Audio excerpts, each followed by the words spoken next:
एक बार एक शिकारी शिकार करने के लिए जंगल में पहुंचा। उसने अपने तीर पर बहुत ही खतरनाक जहर लगाया और शिकार को निशाना बना करके उसने तीर को छोड़ा, लेकिन उसका तीर चूक गया और तीर एक पेड़ पर जा लगा।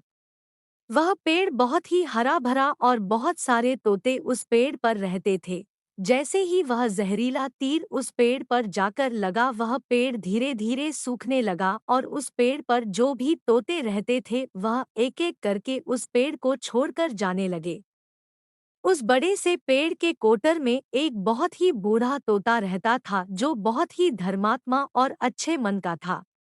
सभी तोते उस पेड़ को छोड़कर जाने लगे थे, लेकिन वह बूढ़ा तोता जाता था, दाना लेकर के आता और उसी कोटर में आकर के बैठ जाता था, परंतु उस पेड़ को छोड़ने को तैयार नहीं था। बूढ़े तोते के साथियों ने कई बार आकर के उसे समझाया कि यह पेड़ सूख रहा है और किसी दिन गिर भी जाएगा, चलो किसी और पेड़ पर चल कर रहा जाए, परंतु वह बूढ़ा तोता वहां से जाने को तैयार नहीं हो रहा था।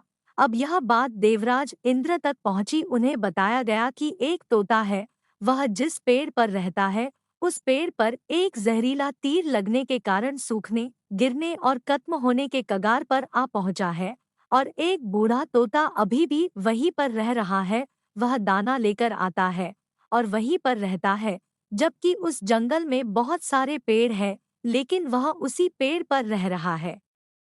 देवराज इंद्र प्रकट हुए और उस बूढ़े तोते से कहने लगे कि आप बहुत धर्मात्मा हैं, बहुत ही अच्छे मन के हैं, लेकिन आप इस पेड़ को छोड़कर किसी और पेड़ पर चले जाइए, क्योंकि यह पेड़ कुछ ही दिनों में गिर जाएगा। तालाब के पास में बहुत से बड़े बड़े हरे भरे पेड़ हैं, बड़े बड़े कोटर हैं, उन पेड़ों पर फल भी लगे हुए हैं, उन्हें वहीं पर तोड़कर खा सकते हैं, परंतु यहाँ से आप चले जाए।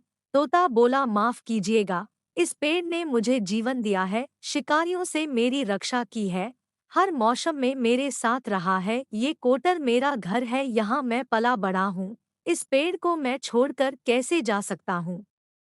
इस पर संकट आया है तो क्या मैं इसे छोड़कर चला जाऊं? मैं ऐसा कभी नहीं कर सकता। देवराज इंद्र तोते के इस बात से बहुत ही प्रसन्न हुए। उन्होंने तोते से कहा, मैं आपके इस बात से बहुत ही खुश हूँ, मांगो जो आपको मांगना हो। उस बूढ़े तोते ने कहा, मुझे बस इतना मांगना है कि जिस पेड़ ने मुझे जन्म दिया, जहाँ मैं रहा पला बढ़ा, जिसे आप मेरा जन्मभूमि कह सकते हो, आप इसे फिर से वैसा ही हरा भरा कर दो जैसा यह था। देवराज इंद्र ने अमृत से उस पेड़ को सिंच दिया और पहले की तरह हरा भरा कर दिया। अब वापस से उस पेड़ पर आकर के बाकी तोते रहने लगे। वह बूढ़ा तोता कुछ समय तक और जिंदा रहा, फिर उसकी मृत्यु हो गई और वह स्वर्ग में चला गया। यह कहानी हमें सिखाती ये है कि जब भी किसी इंसान का बुरा दौर आता है तो इमोशनली वह टूटा हुआ होता है, उसे किसी के सहारे की जरूरत होती है, किसी की आवश्यकता होती है।